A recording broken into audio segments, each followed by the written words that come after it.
yakoye banyini ada wo manu yi o se ye de futuo a se fata de ma atechefo ebinumu a titu mema na enkoda e chi o ma de ye ne wo mo edi empemu agro no sa de no ye call college e ko university ye chere ya de no ya fa nka ye ho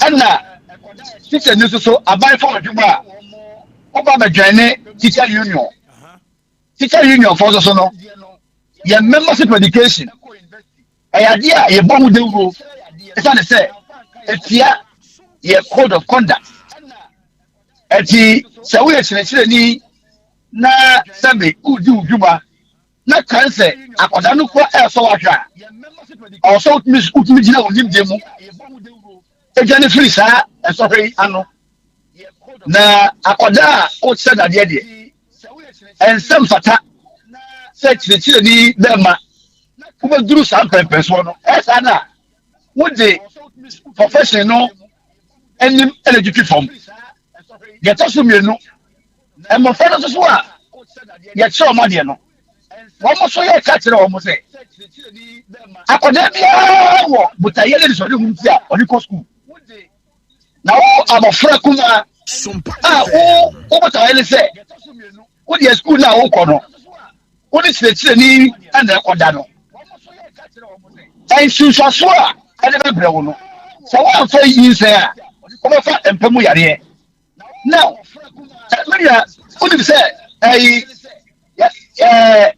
sa agudie no so no entinka so okok so ba ko hwepe otumi nyai etino abofra ukosia de no adwena so odi hia de no sa adisia de no be fimu na pe sa mpema agudie no eno na wazini mu eti yesra mo fa ne se omo mani ko omo wo hia ho se chire di bi ko so benwa ye won pen fo bebira wo ta ko report wa ma omo na wonya wasum bi de hia wadi edi bi ya ubusa na de ko so no na wafutuo mu na wo se wo sre teacher for memen teacher for mai bi a wo mo ye single wo ha wo mo ho fe kama wo maso awade na ebi mu se teacher for no so kope wo mo a ya no wo mo ntwe o wo mo se chobos to chobos woni ni nyina salary penti wo ye ni liar wo ntwe eno no so mo kan say eno de sambra na chemo enei chire ni be ma chire ni ba sia ensirane eligie a wa wade ni mo no enya agro minia esa de se chire ni o so ono wo ye adwuma won po anadwo no nsia ba bia amahiri obi ho a ne yire okwa adwuma na fa no nsia anadwo no ndu asara waba ansa no kre eti no chire ni dama ne oba ware no de we ka cho se eni je ni no boa na sika so de oba nyame na de ma o sika nyame na de ma eti no atesefo anya mobosa eti so mi ka se chire ni aware anya da ana se anya na ni pa ko na sabe no ni joka na mo ma no a mo pe mo mema ne de na se mi no ka se me ire chire ni okay aya se e ba sakra nkwala ne ntitie mu ne koyie bi de fo boko na mo ma no a mo pe mo mema ne de na se mawari romantic line bibia no emu so esopa Oma na se wo ko adwuma wa kwa na wo ye the next day production bi so na wo ye kwa so ye no bank na so no baby o so mo ye be sia aja na adwuma ndu de aba 334 no ba de ka wo fie Baba no ahyew nkwande Robert na no bi busa se natfo enti eba se emabunu yi nimrantie yi womo ware ya mo incentives bi a mo de support womo ana because of their dues ni ade no. Oh, sabe obi wedding not to suffer ya. Ye ko say oye ye kuba. Na ye ko so a aye dey dey say ye mani pari bia no ye ma no. Because of their dues ni ade no. Oh, okay. Robert Mate, meda asese wanya brani edi nkomo. Abaga meka ho na feso. Okay. Enti we tiawa. We ye teacher ni a ben o yonku teacher ni. Ye ni lie. Reverend say mo de. Bia ye din.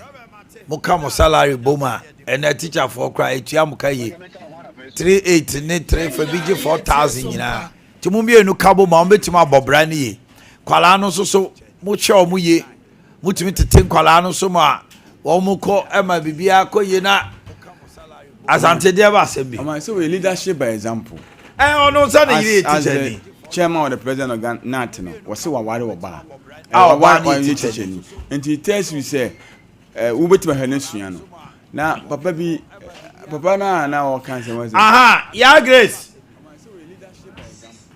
Report the abase ono o mada tenkola 6 any report the abase ono o mada wanya de kura communication service and ma kwan say we teacher we timi nkola di agro wasa na reading one kura me reading sa code of ethics. You know the ethics of our job. I know I didn't know we said that na me just no Ya o de sabo bio. So code tenkola 6 any report the abase ono o mada wanya tenkola 6 any report the abase ono o mada wanya de kura communication service and ma kwan say we teacher we timi nkola di agro wasa na reading one kura me reading sa code of ethics. You know the ethics of our job. I know I didn't know we said that na me just no my reading is different from acting. Kind is so kind. Na so obeti megina emra so wanya ni. Akono boni. Eno ni asem no. Enti enkran so no code of act ethics ben so and so mo de mo school no de eno an de na. O say kwala no mo kwala de ye rules and regulations. Enti eno so e wo mu sa bi. E wo mu say we akwala ni say we no teacher ni ade. Under normal circumstances you can be sacked. Sir. If you're found in any amorous etimi pamo. Na KNUST kura ukwa yema rules and regulations. KNUST say how the when na obi obro 18 years. No, but and me see what I want to tell you is that even KNUST where you are deemed to be an adult crowd. Your more kids. Rules and regulations. Near my year school do's and don'ts to school. And they say akra no master no ya na so wa ko he regulation. Master no one e go he. Sanka akra no so all society always takes the child out of it and deal with you, whether by consent or whatever. Morally it's expected say you put up an attitude or posturing that is beyond par. It is expected say who teacher ni who nimte a chain abofrano. It is sometimes a say yes the teacher coerced.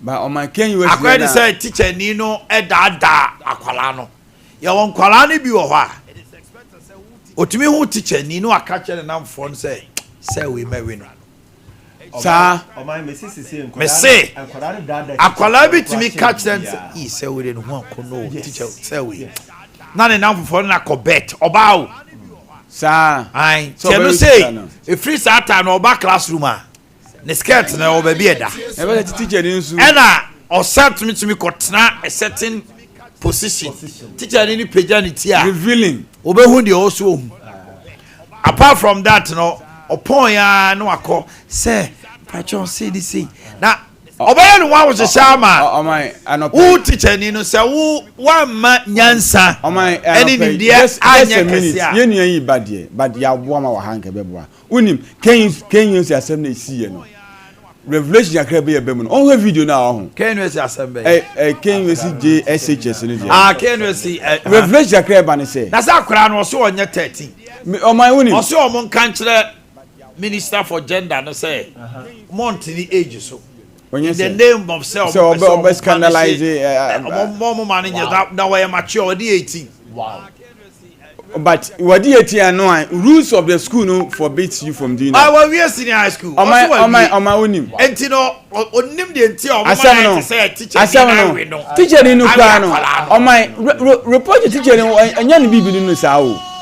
No anko so no fum sa. Yeah, hold the only thing am. O say teacher no akwa no wie school no. And o say ye be ko school ye be wie. And I'm papa no akwa no papa no. Akwa no papa the papa no phone na hear you. I record you. Master ni phone dey you. And akwa we was send phone the man no me ba order me ba. And I was send the man call no one phone so. And was send call no one phone so no. And one also boy or Ken US where be. Okwa video na akwa boy ni per se. Was send video no call no phone so. Was send ya say get no the code ato ehwo no into ntimi. Enti na video no problem say obi nsa was so phone say no record no ye ni say sa na e ba bontin. Enti ya say ko ba oye onye video we no fair master no. Say menyo video. Akwa no kwa mo say wo ya kwa bon say mo kwa mo twena so. Yes so o ma ne ko dey kra no be e ba sa no akwa so ha say blackmail ha say diska. Na say okwaje say 5,000 back. No mo pay ska de ma akwa say wonya e. O say baji 2 times third one mo say do be bia ye. And on so je. And go for we buy. So we see in the same boy no cry no. Because our leaky what you say and cinema but akwara obaro na betimasi no. Sure. Hey, master no son kan woni. However, so etia Ghana bra. Master ni at the end of the day all says is here master no. What that was your day in the video it is since he's I said he touched something no he touched something he's not supposed to he touched something. Why did he touch? And I mean just you and now just but we didn't come up. Code of ethics they say don't touch. Don't touch that. I could touch ya. I would just say what Bob Bren we last time I'll be pension. You see he's been sacked.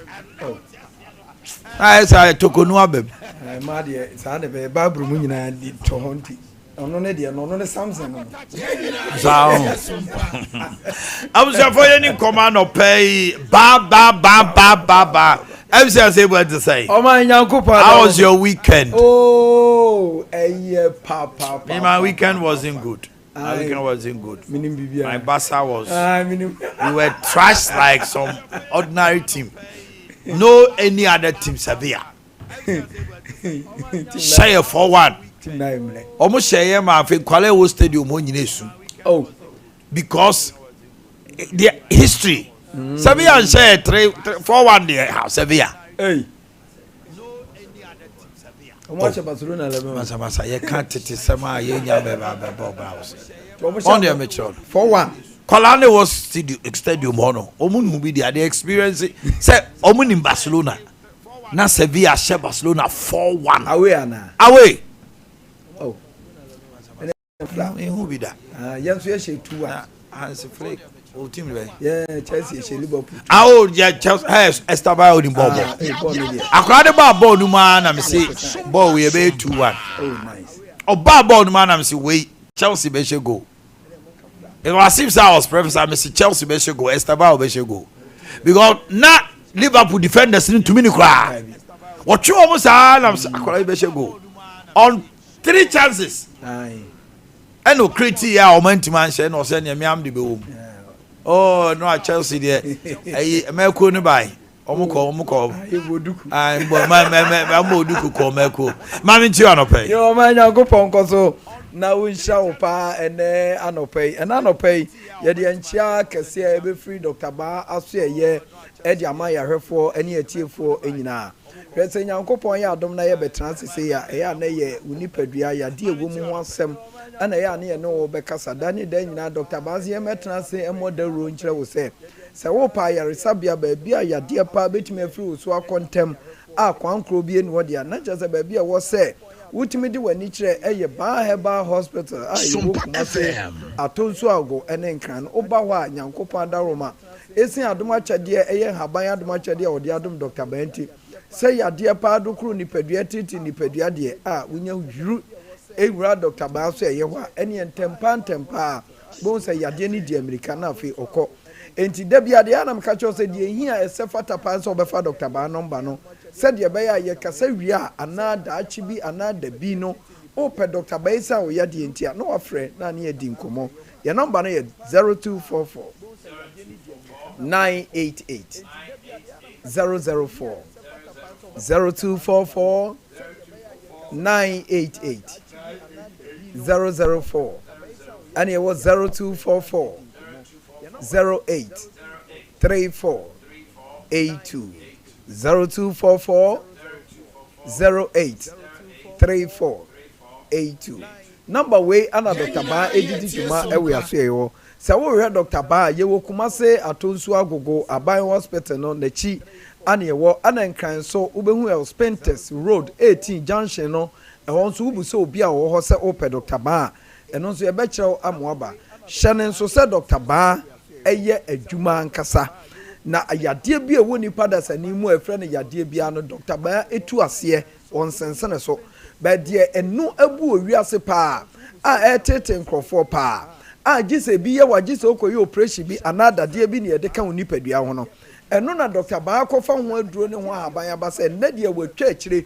se obi anya dompemu yade ana nkwanhia bi ama ne dompe ho aka sie de dade bi ana ye de seka bi koka na watwa akire osese ubo modin tie de ye kan na do ani kire ya so ye ho a sabi obi ane na mu abuo pa ye kase obi na mu abu ana kyese ne kase no ana abuse pen ana ne dompe na bu e wo ne nsam a eno na ye anada ne danya Dr. Bazi ye ne uni nkomo nka nche wo se enkrofo bebre di dem enkrofo bebre di dem eno be obi ne na mu bu ya na ne nsam bu wa ye obi obeto ye odi ko chinchini ba bi ntin na ama ne nan ana ne nsa no edem die aba ne ho eno na Dr. Bazi ena no pa ye ni nkomo ni nka nche wo se enipa da sani bia wo benya nkwanhia bia ma wo kasa mu abuo no fabra ya so ye ho de ntia ye pesa wo de ba ya so ye ho ne se ye wa haba bia ya haba ye to nipadua ba bia dompa abu a saa haba na atoso saa haba na akotwetwe dompe no edi kosia ni ntempa so enti obi a ni dompa na ne kasa mu abuo e wo Dr. Ba ho no oba Dr. Ba ho a eni bosome mmoro sokora wo hu se kasa no atua na fe wo ho ato nanso wa fa ma Dr. Ba enne obi anya afe baako ebepem saa brei ne kasa ni dompe no enyanto akura edaso konko ho obi nso okọ 1 year 2 years ne kasa ento a obi onya 4 months 3 months ne kasa ento a enso ba Dr. Ba wa ba bia wo kasa na bu bia se dompe ne sa adwiri se dompe ne sa akyekye se dompe ne sa ayam wo de ba Dr. Ba wa nyankopon ada roma ye de aban ebema wo dompe no atoa amwanya fa wudie enti na obi ani dompe ana ne kasa mu abuo so ne na baabi so ne na nkwanche baabi so opo obi amana to ne kasa no ode ne na baabi ensem fatade e wo so otwa wani na de wani kye echamfo ba enyare wanyina bedwane ho na nyankopa daroma ye to wo dompe ema won so ho to ana Dr. Ba dompe haban no enim semanya 90 years enim semanya 100 years emfie bia wanya bia wo asase so bia so kasa ebu na di wura Dr. Ba wa emfie bia wanya bia no o kasa ne betoa enti tu anamon na fa wo maame no o papa na ni dompe mu abu no fa ne bra Dr. Ba ho o baketo na o ko school mu obi kopia no e ma ne kasa mu abu no o mu nyina wo do mba Dr. Ba ho a ye beboa ame ahwe wo mo ama dompe sem no atoa ena mi ni wudi nkomo nkoma mi ni wudie ayo obi de ya yade ana ama nani dompe ho aka we say yade ba wu dompe ana wo kasa mu a se wutra nye ya ohaw ne amane a obefa mu no enya asem keto a enu nti na da ne da nyina ye ba afidie so a ne ye bodawuro ka cha wo se obi ti abrochire obi ti amanone obi to UK obi to US enne ni kotodwe ye ne ya yakofa dade na di ahyemu na se wote Ghana ha na se nyankopon adom aboa wo e de Dr. Ba bre wo se wo kotodwe na ye o ya de ye mfa dade mfa seka bi enka wo ye de ahaban na etu kotodwe ne so ama yade bi ama na wo kotodwe ye o ya enne ama wo kotodwe ache wo nan enne ama wo kotodwe ye dede enne ama wo kotodwe ahona na chese wo de ba Dr. Ba wa eye ntempa no obi a ne kotodwe ye ne ya waka dem sebi ontimi nkura nkwa adwuma no ne ahwe no ama saa ohaw no afri ne so enti na anopa mi ne wudi nkoma aka cho se yade na wo achi kase no ama na wudompe na wo achi no wo ye ohwo hwe enye yie okwa nkọ wo ba ma ene wo gyina wo enye yie ene wachi kasa enti woda na ene wachi kasa enti wutimi nya adwuma bia na da ben na betena wa masa de we adi wunya abra Dr. Ba ewo enti na no pai se oha wo wachi kasa ebra mu eye spinal cord num ebie mu abie bia na awewe anasa wo de wo kokata so awonda wo de ne de sabe ama wo nipadua wo fa atia ene wo de ne de ama ne wo bubu agu sabe wo ye bubu ani a Dr. Ba se enka chima na haban no se nyankopɔ de tumi bi hye nipa nsa na se nipa no de be hye ne nsa no ɔsɔ adekro ni mu ya adekro no ye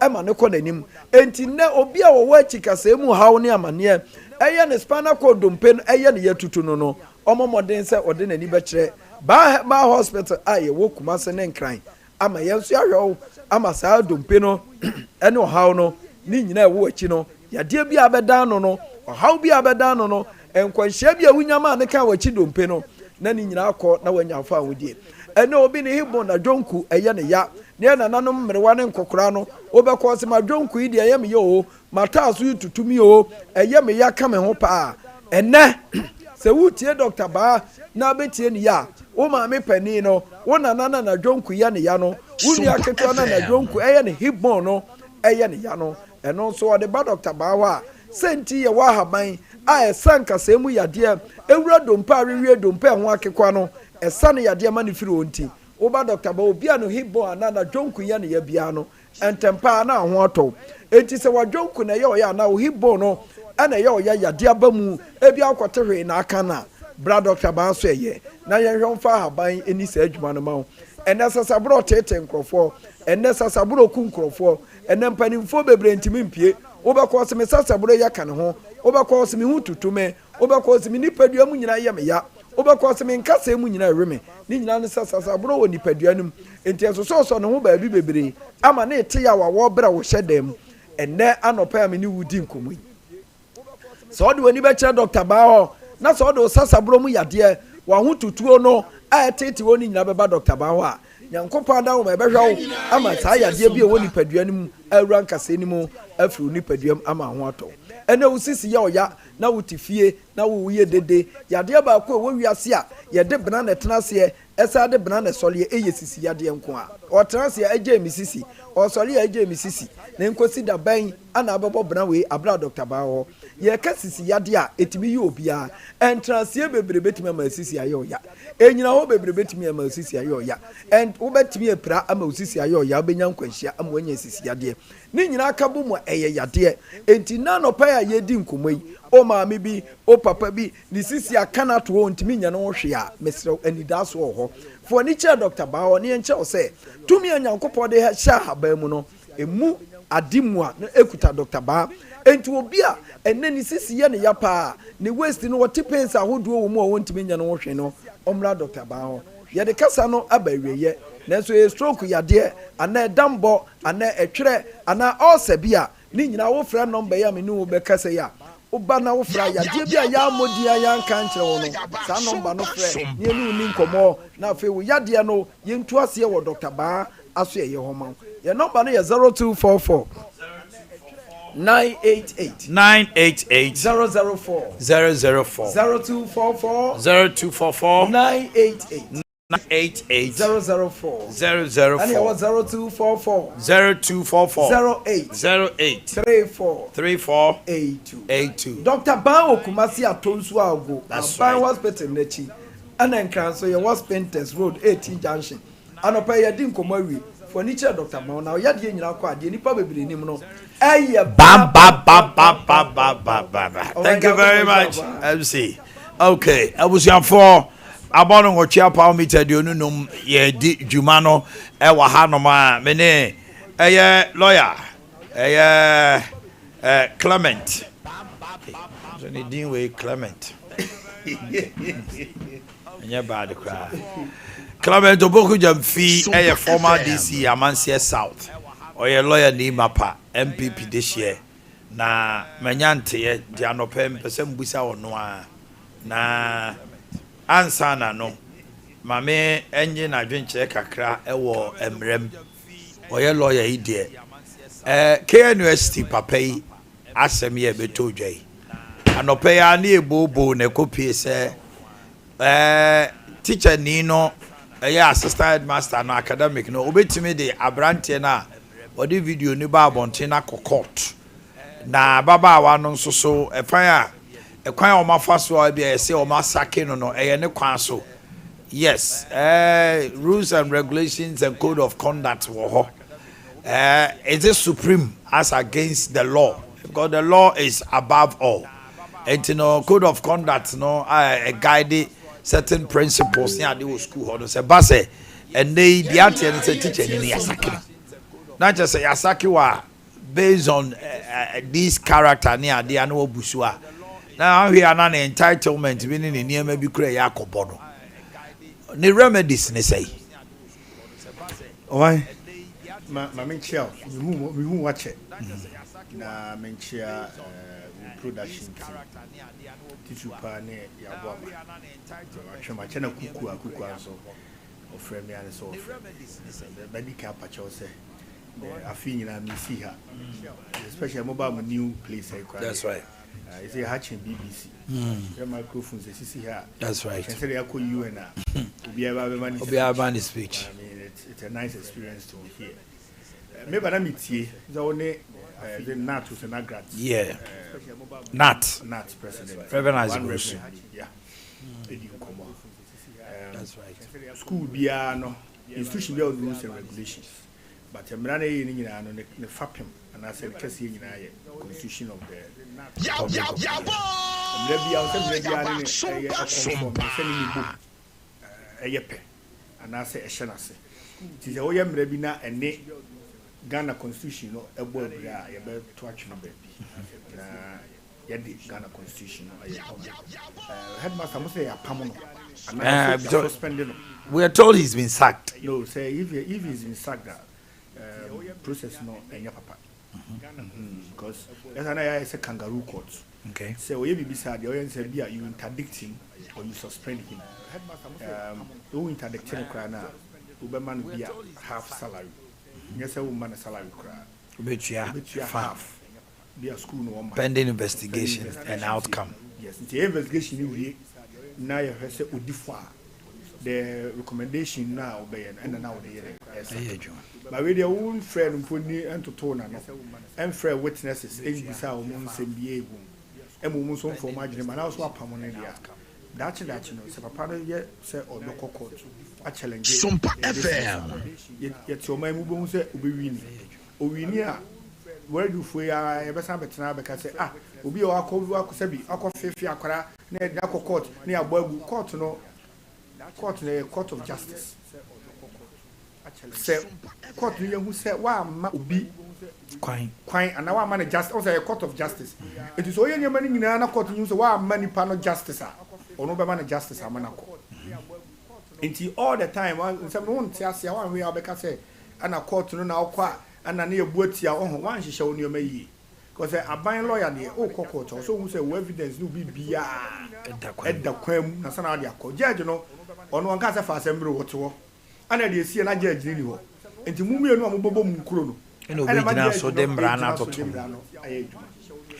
in this case abrante na yahwewe mahu say ababa wa no ne mpena bi ena odi asem ne bai yese wa blackmail o mukra age almost 7,000 free omo na afi na akwa ete say afi de nsu atapo nche no say miniska bi amount the whole video no person de kwa the person you be and or leaky so there is a source of the video in that case what can a headmaster no ana abawa no seek in court emra hosa papa mamin tu atiefo na refo immediately abenya a wind of say picture and now video be mostly nude videos or nude picture social media sex video etimi kotabo nten utimi kra na no na menu ababi ka che me say the phone say me friend na me nya no am say na me friend wa me nya so phone say nti o de koye o de ko repair so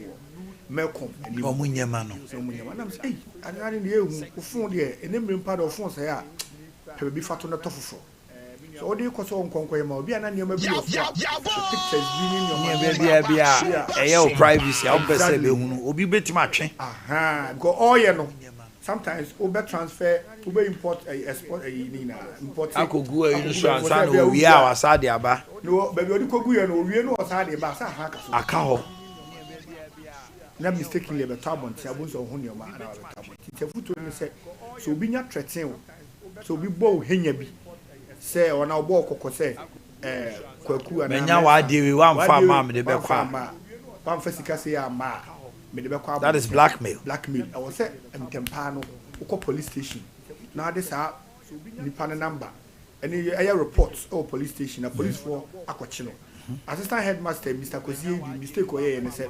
OTS can no say ko police station no ma police for friend so police for friend abranti ano mo je phone no yi bi afiso anka abedru ba bi adru enti no abranti na di kan dia ba abonten kwa no in the first place no watomra because you will be sunko ma sem sena opeso oye mani pia aka obeye wa abonten anti nude ayina ba beta abonten na enya omo na de ba ye no na ye obi foforo third party bi na de aba na die also ono no amra no ene no enya Electronic Communications Act no ene no ebidi ewo to afum emra kese pa ewo se ana afi anoda emra wasan fum se all blackmail obi okay menyaw wan fase ya ma itia Ghana mra yem blackmail enu se na bi mu ne anas ewo problem no se koye se na fa kwati kwan bi so age information bi a anka me hu anka me mfa ma baiting hanti we kra de blackmailing unya blackmail obi kim ene pe bebre ya saade no o timi sheda no no abehhehye ho na ase nani je ho no no twempena kakra ne ade bu anse ubeko na wa set camera bi na ya be man susu be ma fa live we wa elem wada ho na video so be so wade we wo me ho so wa fasika say ama me say wa wo sa adwene no nya kokodro call police station ko police station na board pakro din na police ko obi aye optie o man ni ade aye say obi odi ameto abonte wa adwene yo say we safe you may never know be grow obi wo sa ade no wo ho da on kan kire o asamo mindra me say ye yere num ti kwa no etoda o yere tumi twa video bi ana wo be ma wo tumi twa video bi a menye se bia modaw bia modan no bia inadvertently on sheda be kra wa dware awie won no yire wo dem a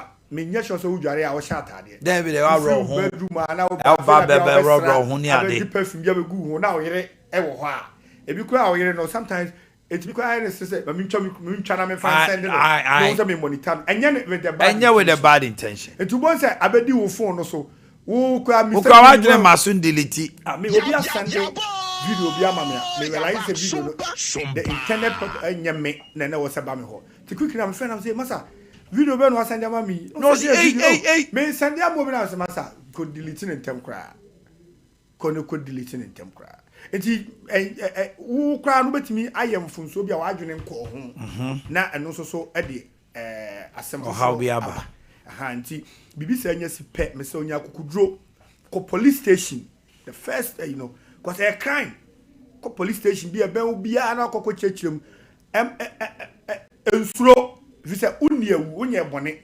eyawu video wo right se wo ye bibia wutimi twa ba utimi fa meto abonten nti se wo onye so de beto abonten na obi di beto abonten na nipa ni hunahuna se amani kase ya be de ba beto abonten na wa anya de we man ba beto abonten ko police station ko report okay ye be chini pano okay eti aba abonten no still our no just we crowd wa say na sem sa brand no say e no kwese on de beto abonten dia Sumpa FM na ye mu toto na no mbusa na de kura na say tripa na techi I say na ne plan ne sa girl no eno de say yentumi nka nti omu police for no bisa na ene ye be hunu say allegedly say one ne wo ayi into to ye gaga student ana a student omu nyina wie school I know say headmaster no kwa na wie school we wie school ho enta wo wie school na ada na wo be kọ na as one headmaster as one ne free ya o ba ko na omo che no wo ho no voter region. Oti region. One of the only answer evidence no ye too glaring. No, me hear video me hu ni mu. Aso kwala na boni din. Na wa hu ni pa ni me cho no say ono a.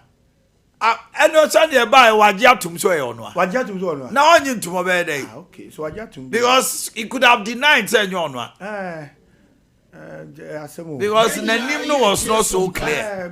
We are so nipa din say. And obi so na recording no unaware. To say the anas yeah. Wa ko set camera. Aye. See them. Na akotwa obi ade a oni ne na teacher for nso so hwe ye media. So hwe ye na dia sem credit. Why Abrante ya wo de bo video no ba ko na yem fan set up yenko. Abrante na wo so ono de wa read the code of ethics no na. Tenkola 6 any report the abase ono o mada. Wanya de kra. Communication service e ma kwan se wo ye teacher wo timi ni nkola di agro wo sa. Me read you no kra, me read this code of ethics. You know the ethics of our job. I know. I didn't know we said them. And I mean just no. All right, on that note, CID. Bra. Sana wa huntedin do na afro. Na yebeba galamse no so. Amampani ne CSOs ne certain body CI. Na yensure the outcome. Whether there's a political will to fight Galamsey at this moment or otherwise. But before then, the new patriotic party NCB Omokwakoto aba Frankatuni na enu friwa omasa si form national executives. Matise emabunu mo aboa emabunu youth organizing no where you tise opese ujina na woda MPP amanyoku emabuna no wote he ya nokure wo mnise nokure bebre ni nyina ya nokure wo mu pa mesinkiti medi nkomo matoato adwene ene mpanyimfo ahia mene mabunu no dodo na so ahia mene mabusuan so mabunu no omuni me pa okay na kwamboku si ayi men kan dwamanum nemum obi o party mu a bia onim FM watudi okay watidi no so watidi no in a positive way okay enko a negative way da if say ya adwumaso if you bra your school be nyama bi wakwa wo ya na wonim se politics ana na wo ye tubo wan so ne mu a say we politics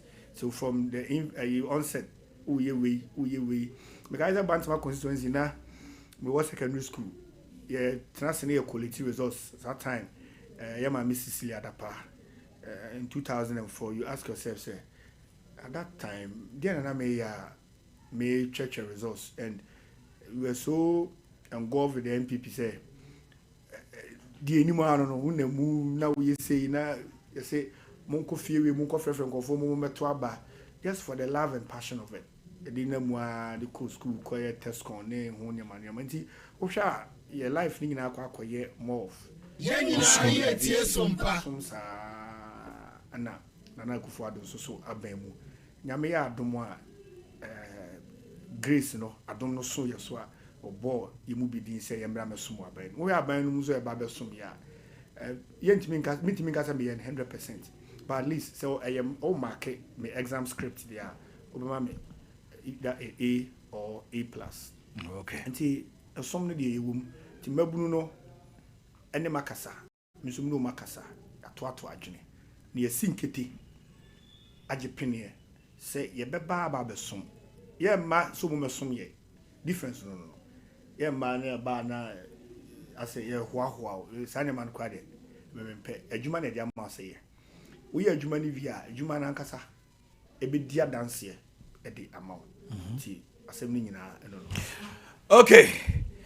The bit me I can say a Radington Supangu Wanamontionoso. Na wa probomuso, Maukasa Hunte. Na send me Nimuno, who nim dear no, my no moment neddy. Ne candy obey me, I had the ama mebunu apeja. At the point in time, na a mabunu ewo MPP mu MPP akono ana eye no akodi NDC ho. I will speak the truth to you. It's true. Ene mebuna omunyini ya no omuntu abada na NDC yo makono. They didn't know the former president in 2016. They only came to know him in 2024.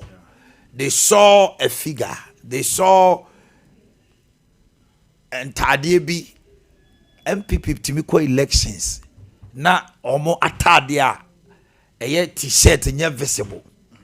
NDC were almost 50 different atadia na omo de chirabonten.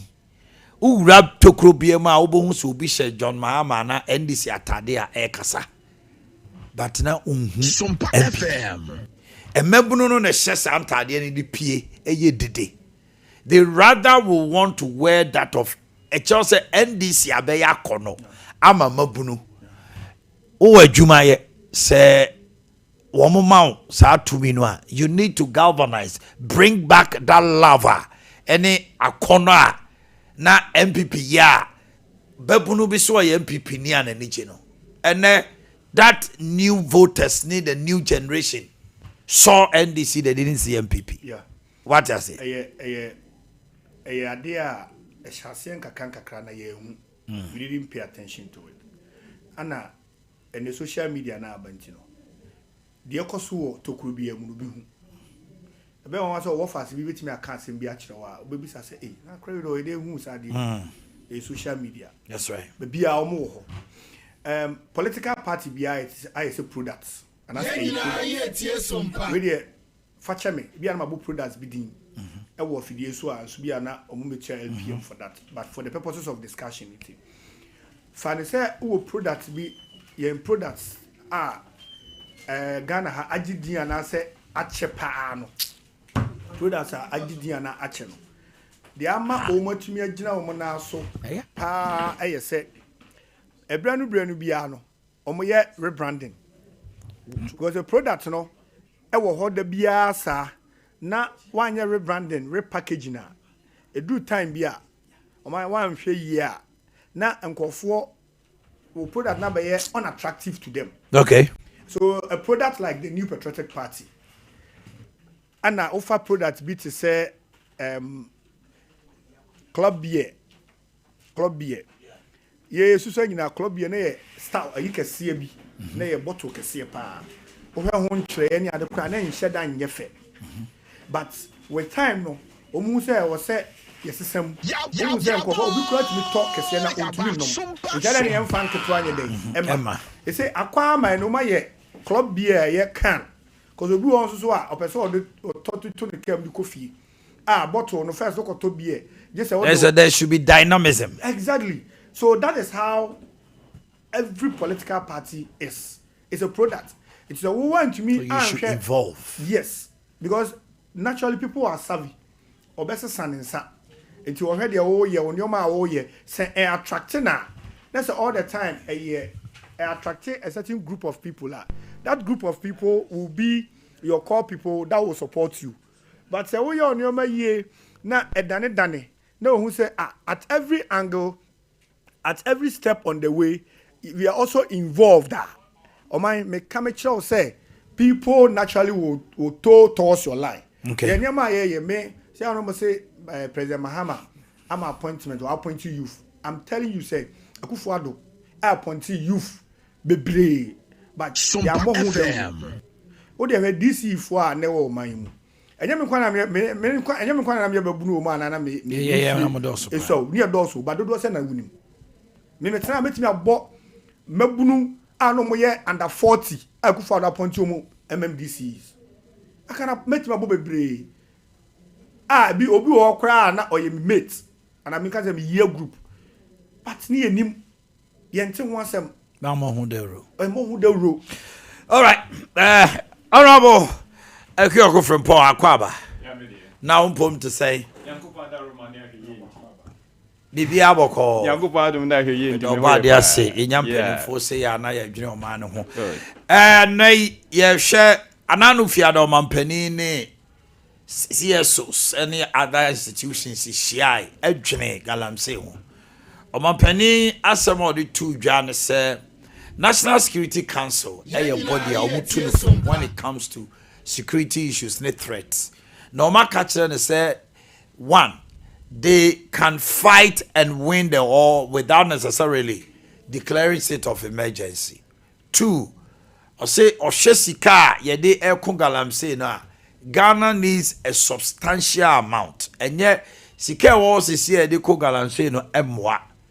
Ebi mo fi say he's using those issues empam kontokwa no say ne okon because of niema bia say aban no enya free galamsey ekoso ya gold board nom ne niema ne sika generating into no according to say the president is hiding behind those things no they take his the cancer answer no Ejumekuo bi Catholic Bishop Conference kind almost say credibility is as crucial as policy. Into Omampani ehunu say the credibility is at stake. Ghanaians are watching him now there or more insisting of a state of emergency. There Akotoja and say government spokesperson on Omampani governance Felix Ofosu-Kwakye and so edin some be to judge say stability levels is here akra no here sani enkrofo kana bontin say de ensuo say no nyesa na tie we nyina akabom abra Omampani ni omuhia ye busa say the fight against galamsey a state of emergency a pragmatic policies a political will and a betimi ama yakwa na say day anope no na etwetwe komo me mo akwa ba bio. Yeah, me okay. See, I this way more kwaba. Yeah, yeah. Why dear. Okay. Now, my mission if you honorable Kyoko. Oh, by and na one kasai na mission if na I school for one sem no. Oh, bet you matter. And so the what's Kelvin na no trendy. Hwe me teacher ni e school bi mi modin. That be mo start common room. Na me kire examination class in team me train na ya extra class time ho ye din me nko na me ho ababa wa bi akwada bi e the flower bread me say be my valentine obre flower obre me flower afei na broni se my flower gasted you there me mpeso obia kra be hu se me nko amene no na e wo ho na flower no dey you embarrassed enti me na no make a chem baba ko no say flower no me yende dey be ase na se me nka ya sem kra me ka kire akwada no. So, but me kai say me catch and say, did they all cannot tiasiana? Because quite recently, me here no. Say I asked me chemu. Yesterday. Yeah, they asked me serious. It me who no na say, hey, my Valentine. Ni enyere dey serious. But when him yankopa dey boy, and way assistant headmistress to school bi. Okay. Me imagine say me say na. Ananka me no fasa akwa no so na me gigi no so a. Ke bi wanu sa. Na say ya bi hia Minister of Trade and Industries, Mrs. Ofosu Ajare. The chair there, and there, Mitimi Bodin, I was St. Monica Secondary School. Now, me share that there near Tunufu say, oh, yeah, the one who knows you, dear. Now, many teacher, ni bakuna near Tunufu pa. Now, was she, I may, or introduce me to Nana Otia Baby, who are a chairman of Quality Commission, you free Krumuha. Say, Nana. And I said, Prof, that Papa Yase, na me old school no to me fupa or ni teacher ni bi. Na say teacher ni na me rev there no say na me say oh Mr. Osei Asibe na me kai no Osei Akoto rather. You see the such ye no. Enkwada no ye enkwada. Me bab e wo school bi a me pese mu bodin. Teacher ni hire na de a. No de nsa secondary school what do you run atade mu unse nkwada na atare no kwai kakra da ho wo mu nse wokoso nufu mu oba de me enye oyere no enye lawyer no me baba akoyere no nkwada no ntitia me de mo no sa no ma no mo ni ho enti me kokosra no school no kem sa de ha na teacher ni ye no fine lady ya okonya me boa okwa brochire broni bi hu no na obo no ho dan sa de CID mu obo mbaba ko no ho dan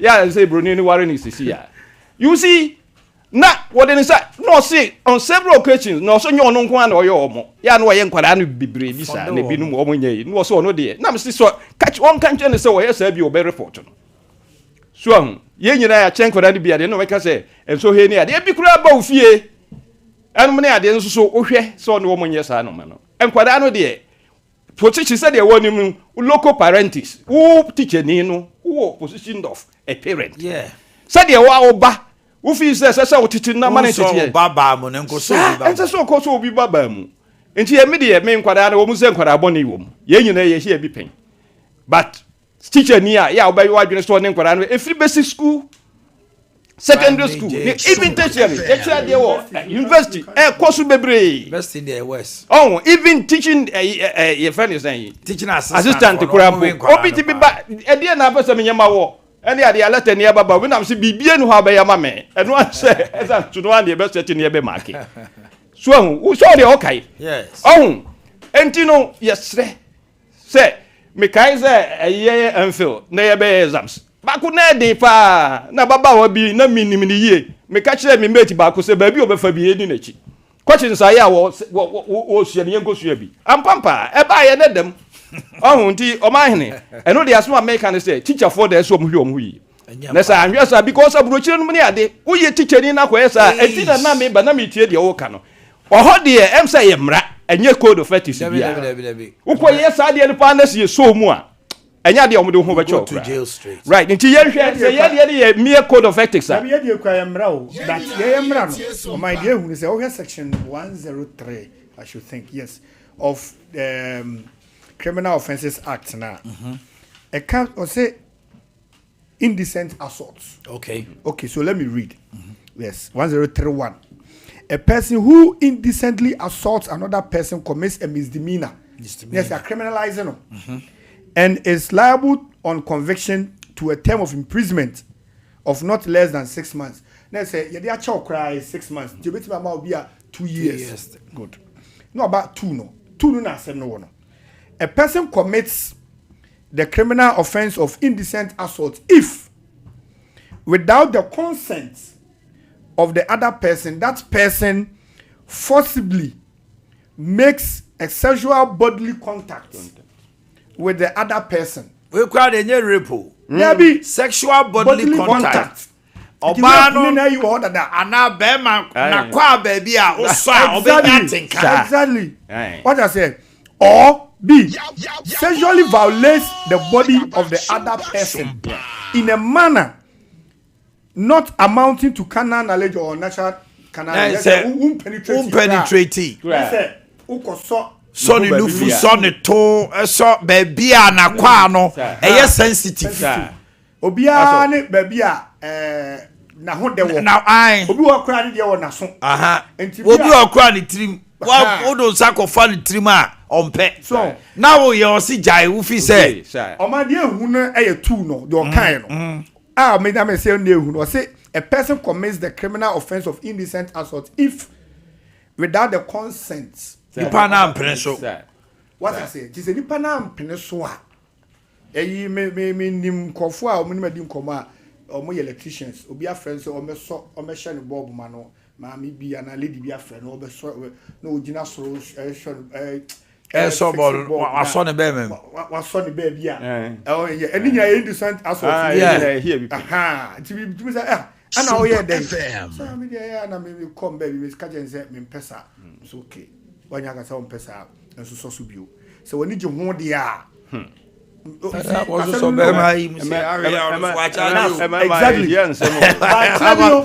But that's mostly a bass a man boom na ya be victim. But member baby go through a lot. They go through a lot with women. Okay, minimum obia. Na say man kan ya mbogu ni pa konti me say no. Minimum obia. Oko school or Cape Coast SHS. School kesi ibi. No you mates.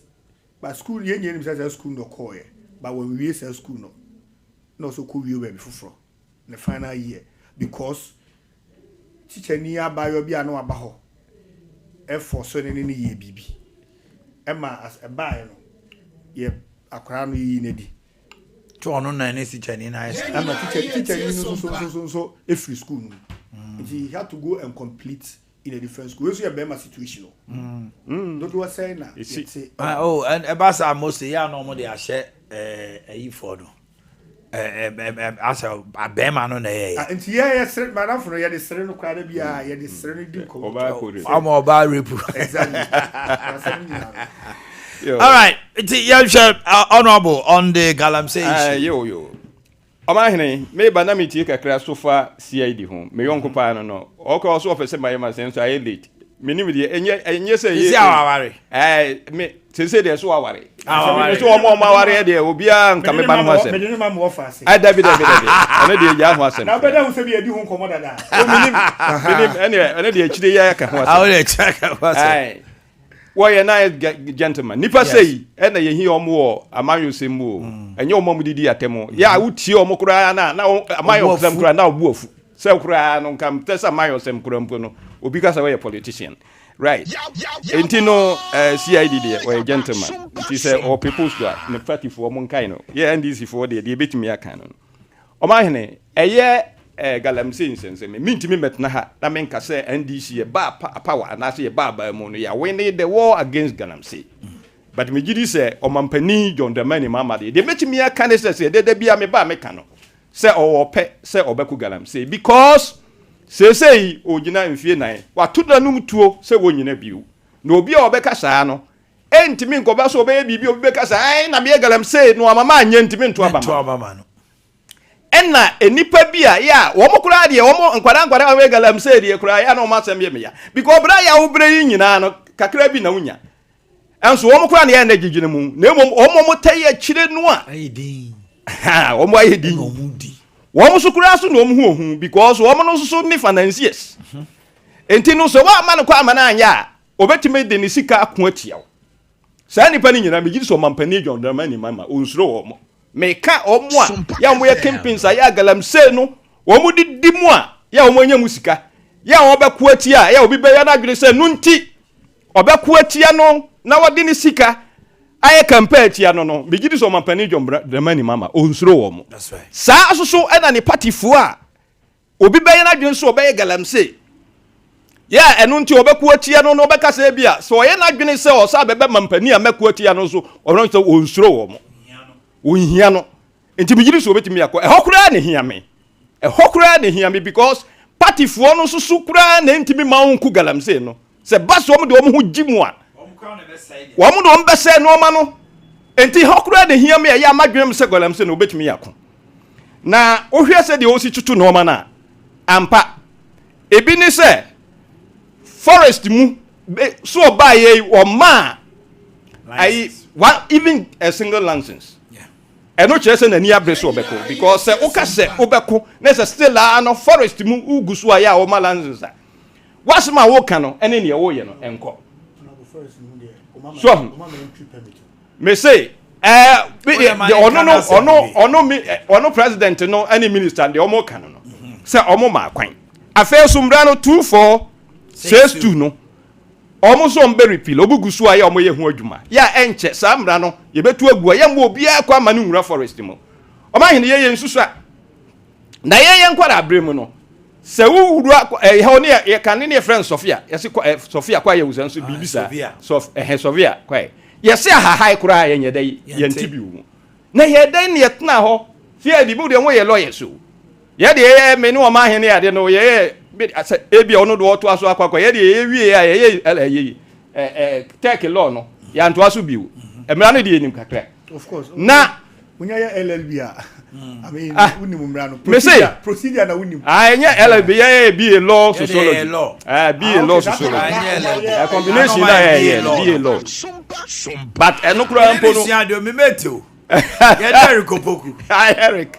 okay na me your omo so faculty president story now o catch na interesting story by em fans one into aso because abre ye ni abre Galamsey o ma hene enya de sese so kura we politician so ye minister so ye sofo so ye ordinary person na me de baby kura ye ha me ne baby ye Galamsey no a omo so kura ye ka ho asem a omo pese ye ka na no kura na ye ande ye me ya me call Garden City na meka ho asem ba bia ya ye galamsey mbeka ba bi ti se bia ukrom ho amanse no ne ade sorry manso area ho a ya ye galamsey a ye kasa de ne nye ye ba beko a no omso asori atia na mutu ya no aduane wonu aduane ne yeto mesi wunkwa ene ye pese ye gidi si ho wo kura mo hia sensitization dabi ohun ho kura nso hia pa because wo kura mo sori tia se krom hofo ekase galamsey ya tia se nye na emuaye na ebeku yen no mo sori tia kura ko obi antimi nya galamsey ho enso wo kura so na esoso enti wo so no ye hia se na wo kasa pa na de enti America de omampani John Dramani Mahama kwan bia so obetumi akon wo hwe enoma ya wo ye say ye see declare galamsey no ye declare water areas ni forest areas ni nyina water bodies no any forest areas ni nyina security zone let's say sabre say security zone dia untimi nkohokora na wonyo wadwene say o kwakwa galamsey ana wo de afidie ko ana wo koye bibibia eno ye baako na fe de to so bi okura so eno so meka ho asem ni excavators na ya importation ye regulate no say sabre wo de excavator ba ye busa say de be adwuma na wo de babe edi ba adwuma kra na de babe osisi no any shipping agent will be playing the excavator without permit from the ministry no you will be sanctioned severely sir and no kura no o ma hene e bibia ya ye nka ho asem because no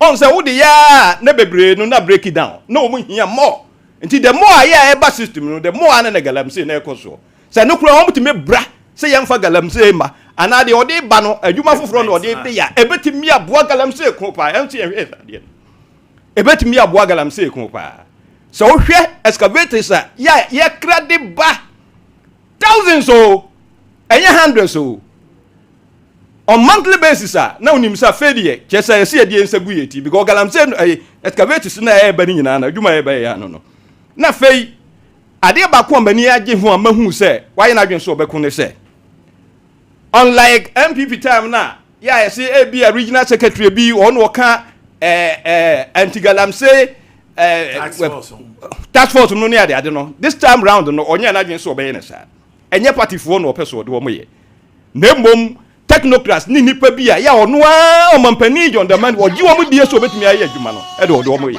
eno so kire eno na kire se o political wo so obeye Oma hene se o si o pese oku galamsey na se o party former general secretary okokoye no forestry dey chief forest commission chief executive o bo galamsey wuntimi nkoda o ka se John Mrenu me na me ka shiro wuntimi nko galamsey da because nipa bewuro mu nyina your party for owura mu a no afre no oh se John se me na ma wa ha o wuntimi nkoda eno bi eno mampani John Dramani mani mama why na dwen so obeye say forefront no mo ku galamsey no enye party for because all the party for a untimi nkoda na fei on say national security for mu minister of defense for minister of interior for mu mineral and natural resources for mu EPA yes environmental minister of environment ni ade nyina won bi yeah just eye anibere ekun so this time no it will be ruthless enya dia ya yeso mu yebeja okra bi de migidi se de wo kono no se sa na wo kono na ya dia ya enya dia so very lente enubra bi ehopa na hia mi o ma hene na me sabo so bi o se bia party fo no the pressure besi ni so se bia se de wo si kono wan hwe yi a na bia beto aba ye be lose elections se de wo kono no paade bibia no e chese galamsey no ontimi tuase and then again say personal commitment yeah minister no eye amakofibu a eni abre say uhun so o passion so person we adwuma no eni ade no bigiri se galamsey no ye betumi akon amna yi sa na madwene ye okay CID omai ma menchia masi me kama si me say me de baba ne ma aje kunwa just go with you so ono amne di hun komo dada me ne obaba na di hun komo so apart from say o say ne moye ne fe no o so so bai Oh, say, oh, Casa Hokro Ferry. We share the court to Suswa. Now, I have some power. We share the court. When now, why Becca say on pen was no share the court now, no different size. Hey, see, oh my, me wafa, me penny, a yagene, oh, never be brawaka. Asema abe. Senya maybe a chum ana aban bi the politics and can na kanya din ne kanya kan efo o ma me adwuma kokko board and sana me ba mainstream politics even though school time here politics na dia me we school me ti yeye e ma me nya adwuma kokko board e koye adwuma e ko di senior staff secretary nyina kokko board. Now in line of duty no you transfer me ko dunkwa on offense. And this was like 2015 or so. That time, any MPP now are buying. But now Galamsey Koso. That was the first time I made Nibani said the Galamsey as 7 more can next year. That another day, when you who be said in the year came. And also, Namka say, yes, you're transferring high as of mine. If you say me, what do you call 2015, 2016 in Yano? Now, just say a chronomu crying in I am futuro. Who said pick up we cook bush now, but. Because me a juma we cocoa board, it's not mean saying your man see until say we have a report to say I bet to cocoa goo na then I bet me I found will be cocoa no be a cocoa boss I don't bet me. Juba so fako police station or the police station did more. I forgot friendly pani be on us my gist come there my church oh it's not a boba na yanti ase. Okay. Nti mo bi adwene ne say ebi a MPP aban na etwa mu na ekofa Galamsey free India na take de bae na wa hada da ye but yet na ho ye hwehan a yentu ho na mo amfa na not to even catch you for a president to ban it means something was happening. Exactly. And for 2016 the first year now to ban outright Galamsey and small scale, which means nani ekoso onye because sami wahai BBA ko year eden na me de so beto bibi so it means that something was amiss. No, on my own now. Anything that ma o mampani one na wo ye odwuma yi o to me ejina so say I will even put my presidency on the line. If free na kwemu bia ni wa obey because say ya and obey na BBA kama why would he ban? Exactly. On my own na ye odwuma yi na wonim na wo ka na wo educate your listeners. And yes sir obi wo ha say a host be a anka wo be o katu mu ana ko ba bi kwa now the ehum and say ye nuanom a ye kan nuanom a me che NDC fo ye ni omu ye nuanom because Ghana no abusuani ambo foforo nka ho asase yam ko de ma o mo bi nka ho ma ye enti de amene ne tifiem o ye minua o ye mebusuani maybe one PP e bia no one NDC ko ye toba ofie ho MPP benya bi NDC benya bi eye fie mako and ka say we fie the NDC fo nko a o and fie the MPP fo nko a quite apart from that e fie bia be rom bia no benya obi a obi kura ho by nature ne psyche no on tia say mu nyina mu ko benkum sa na no yes enti me senior nana ya o say o support House of Folk dey to support House of Folk on tia say tell me House of Folk e bi senior nana o say so on tia say I asked her mu nyina support me House of Folk into no be support e kai on so wadi nyina e dey support House of Folk nya ha na we bi sam so enti eden aye nyina ya busua ni mom aban bi ko a ebi mu de ye amanyosem no eno na ene twentwene obi akọ mu atwentwene boye hu de ye no ebi say ebi mu timi kan ya ka say so man panyini no oteso no on kan ho na on benefit ya aka within 2 hours o betimi aka say stop na the sound so kan hu nti no on tumi nka o sense bi bo o man yetimi de show kon uyu hu wi ana nyeye na mi bi say o National Security Council afeni atibia e wo man mu ana aban kwa ban ne yete ya na National Security Council has been in existence from Kwame Nkrumah pensu nyina ento no chose Akufo-Addo breso na National Security Council ho anu musu committees mo mutu omofo and the president will chair every National Security Council meetings enti na musu ntunifo say state of emergency we declare nye nya abotra na and Akufo-Addo de ne de na Ghana no about to ground zero the president as well can say this will tear foot to free National Security Council and sign obey no. That should be the norm. But my point is, a brana almost at the radio so in your platform, your press conference, I can say, oh, my penny and declare state of emergency. Now, or can't you know to me, the ministers can the MPs can the DC is quite a bobo. And you know to me, now. Maybe say, and no, dear. I didn't have a man to me, I never could drink and check and I say, I didn't know, and your money in Assam. Yen just said this one a book or my penny no qua. If it's all here, I am one of their sum or mine, and ye. But yan is for political expediency, yet to me the share, I buy back. Ah, just a way this you can now won't put them to be quiet because I will have been tea. No, my own man on me and say, wouldn't you? Let me tell you a practical aspect of it. Oh, who's about habit now? On in time about me this is 1 o'clock summer. I mean in natural sense, 1 o'clock, me console some movie. Now Kokra wouldn't you both to Kuna then abe. It didn't be see. Security agencies, Ben and you saw a cream. And Mr. Kwako, the issue said yeah the former general secretary abandon your baby or your appointments who be nya party for Adumbe. As I speak to you, the current deputy chief executive for Minerals Commission. Minerals Commission and my license law. Or your former post or your current constituency secretary, Awelembele. He is still at post, but he's working. A regional security coordinator, or they say Jabari. No on crop position will NDC. Yes. Yeah. And yeah, and you're the national regional security coordinator. That's right. Is he not leading the fight against Galamsey? That's right. He was a captain in the army. It has been the norm. But the point is, I was saying, what you say, your mind. The national organizer of the NDC currently has had a cause to complain to the president. Sir, yachichi omo ko afford to tia for machines ma womo. Akwatia akwatia before the by-elections. He said it openly. Ama machines be yachichi se achegu okra no. Ya release ama womo. He noted, say, I was here disbanding the anti-Galamsey task force. No, we did the next day near disbanding. And the politics there, they are now young to me too.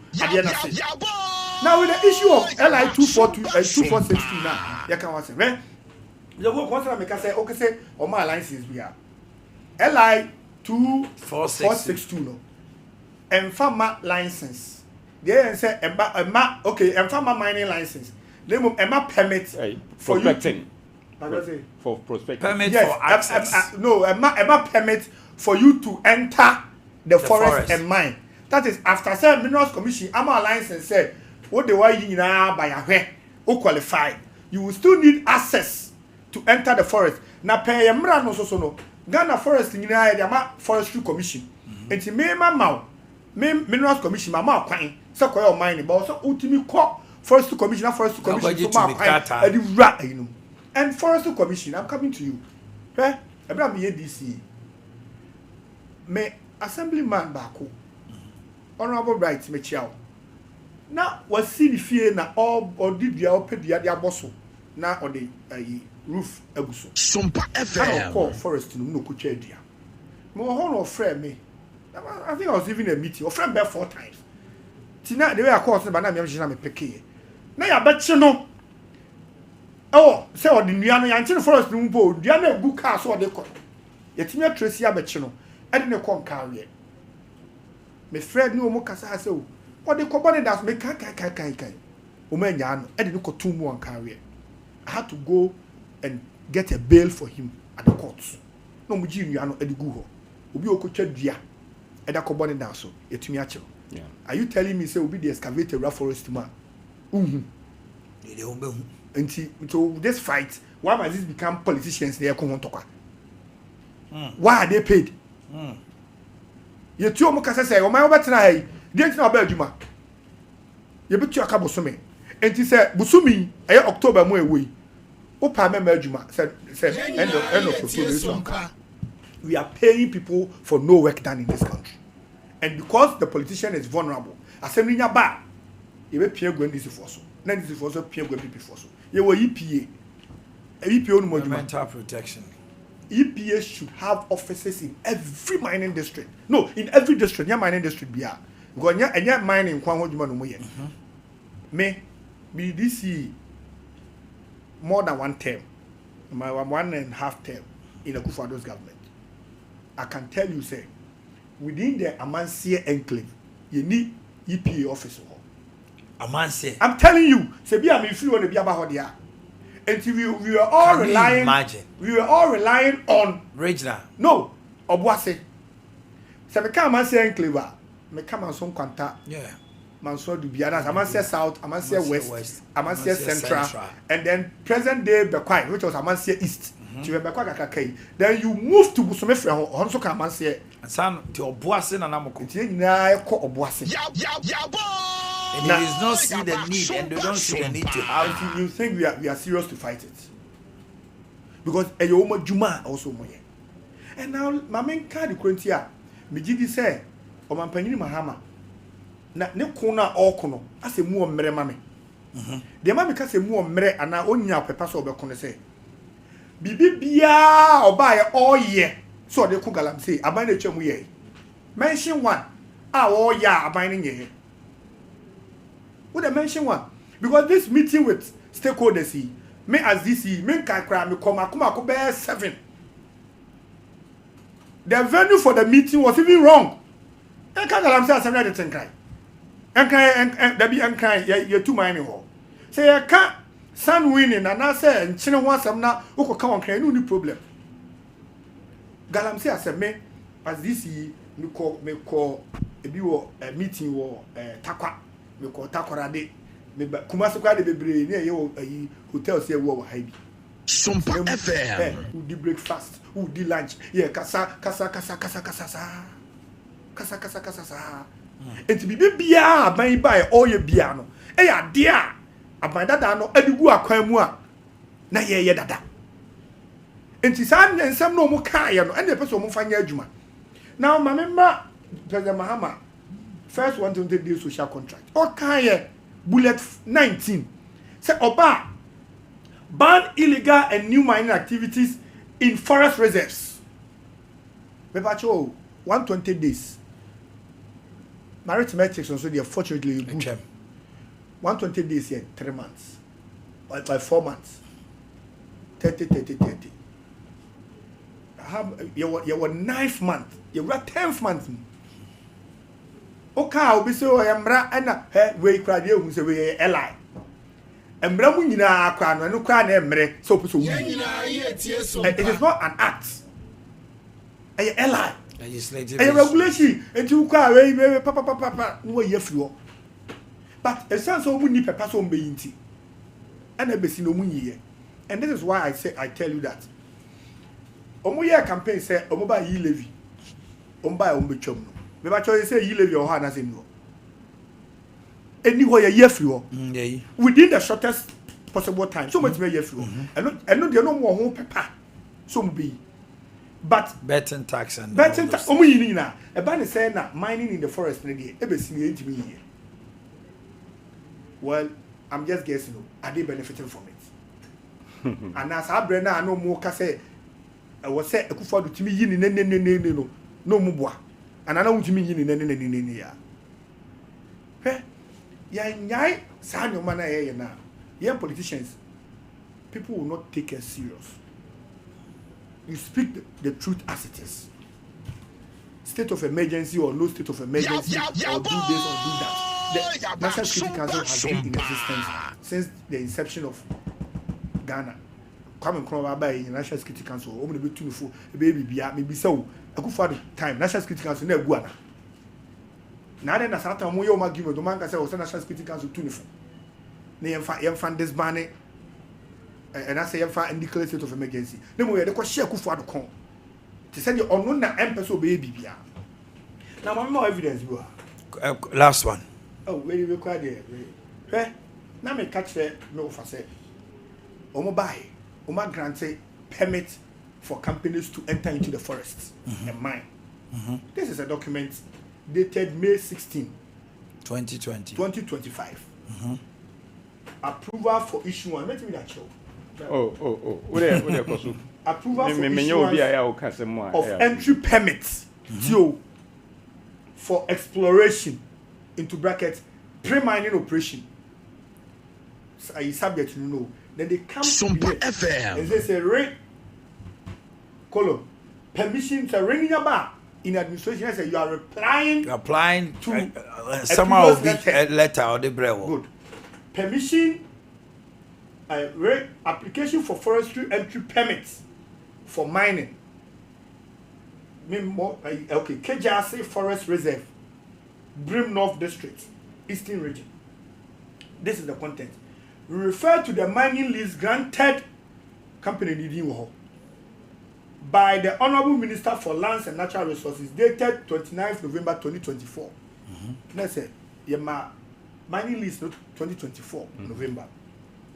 And the company's subsequent request dated 6th May 2025. Let's say, my mining lease no, and a company no sa board chile. Sir, or chain. What I say, or the bar forest commission say, I may lease. The approval no FM meeting coin for issuance of forest entry permit to undertake exploration to bracket pre-mining operations in their mining lease area within the Kejasi Forest Reserve in the Cadet Forest District. Okay. Following the review, Hana Inc. in one of the application,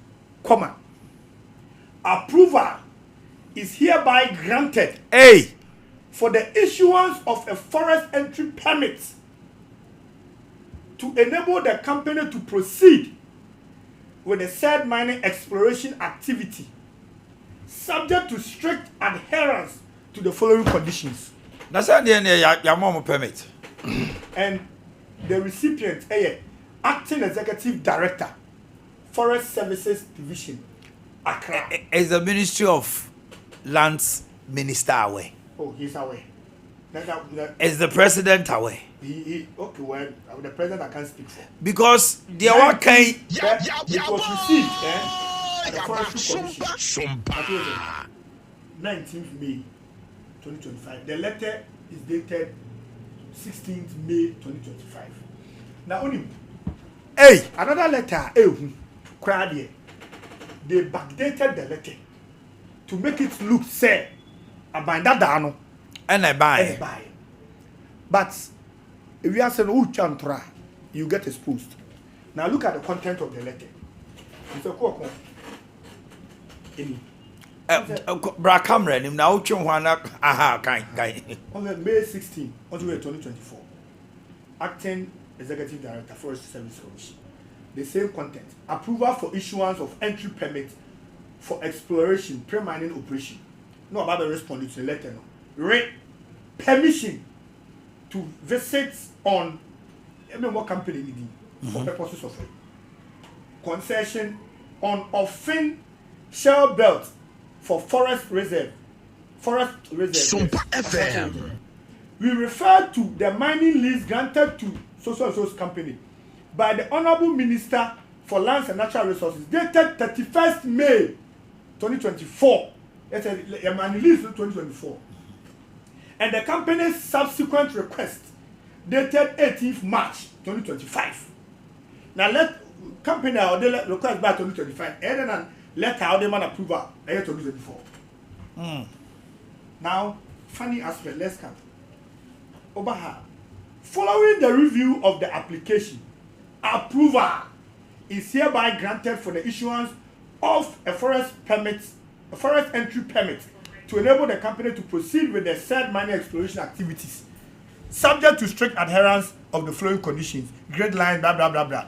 The letter was addressed to the Acting Executive Director, same person. Now you see, and it was received on the 19th of May 2025. Meanwhile, the letter is dated 16th May 2024.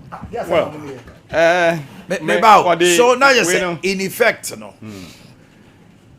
on the quiet, letters are being issued for mining companies to enter the forest. Of course. Because letter away legit. Of course. This is serious. Of course. Enti man panyin na kase panyin mo bia anko ye adwuma of forest mu no. No man panyin na pamfo apam so mo ye adwuma no. Man permit. So what is it? So the president should sack them by now because me me as DC, but I'm going from me ma others. Now is the president aware of this? He should be aware because the minister. Because he should be on top of this. He should become Minister of Lands. It's copied. It's copied.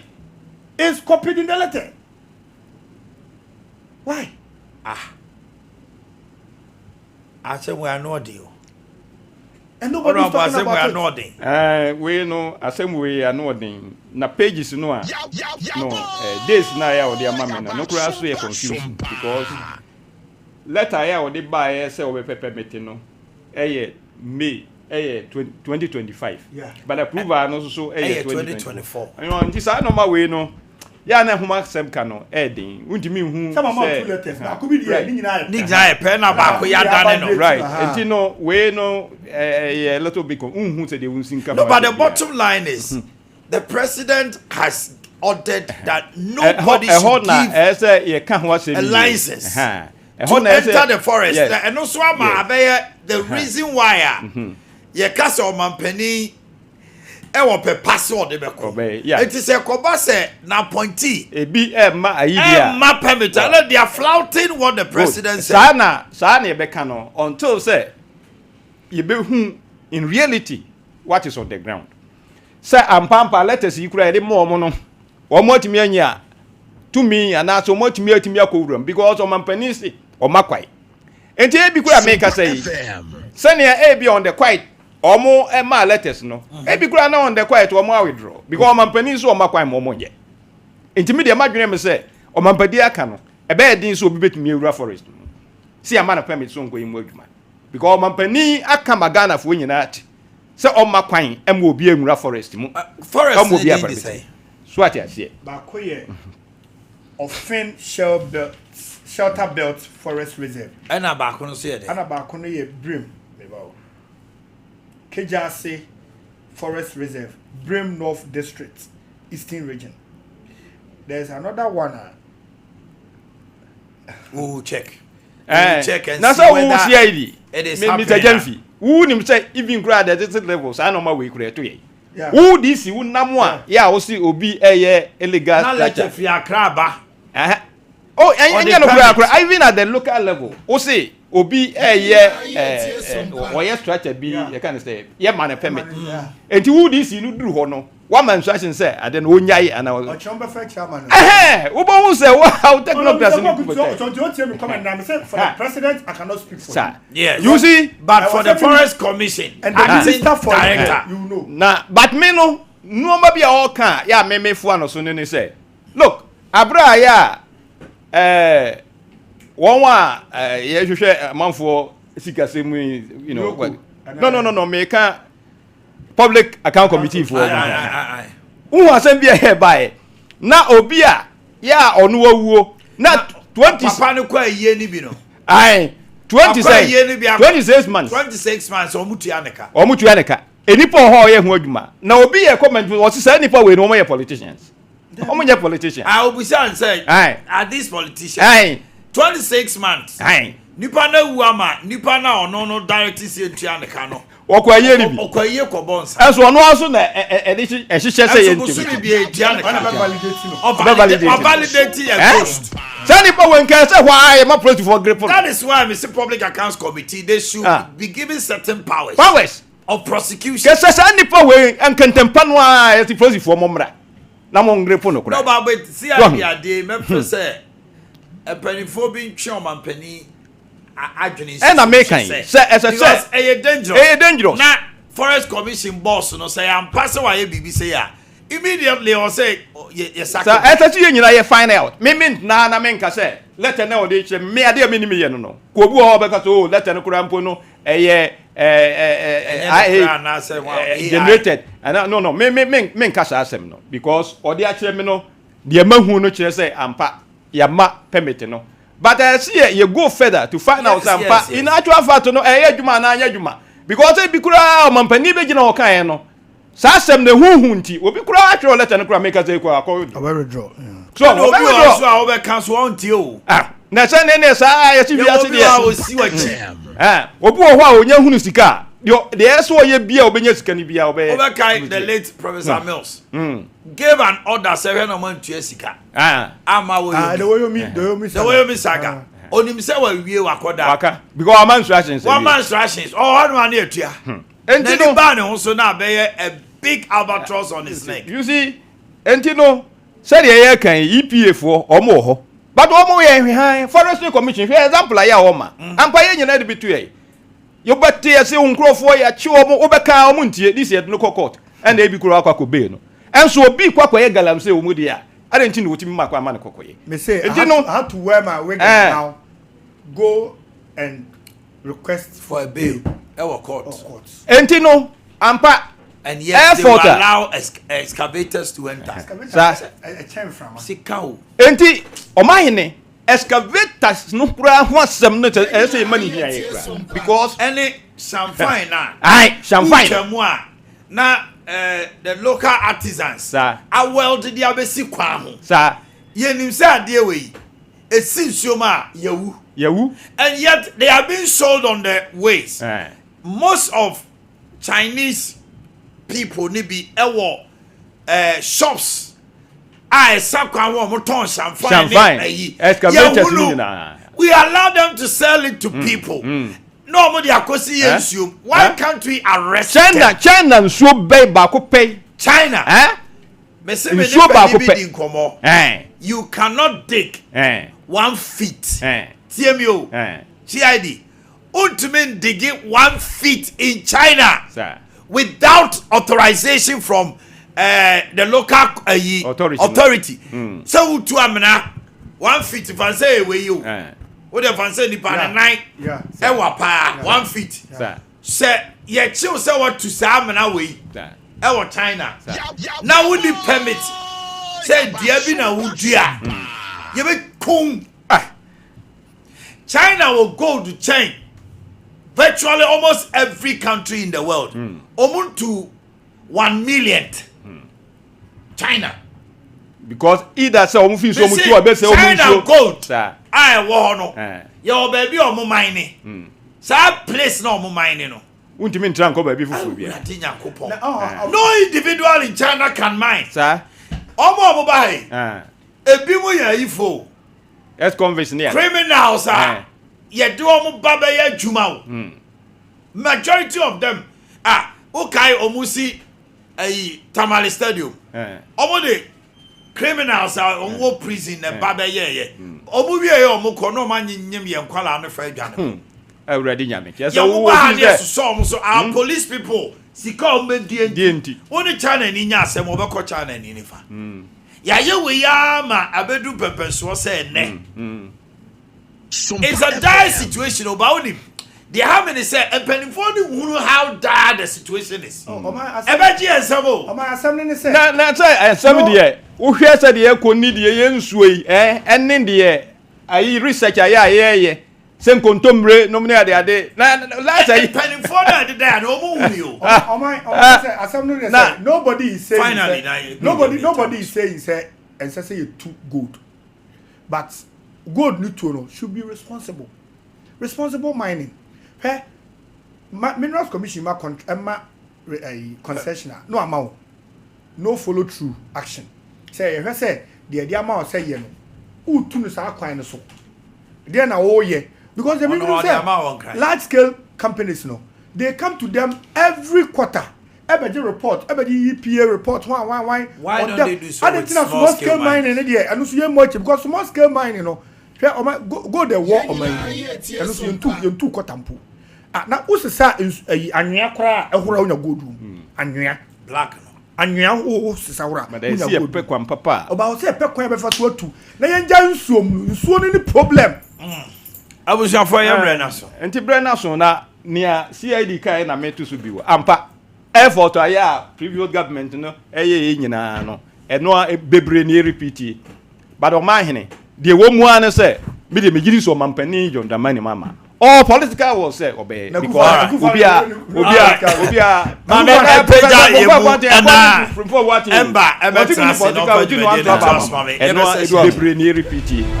but o ma hene deɛ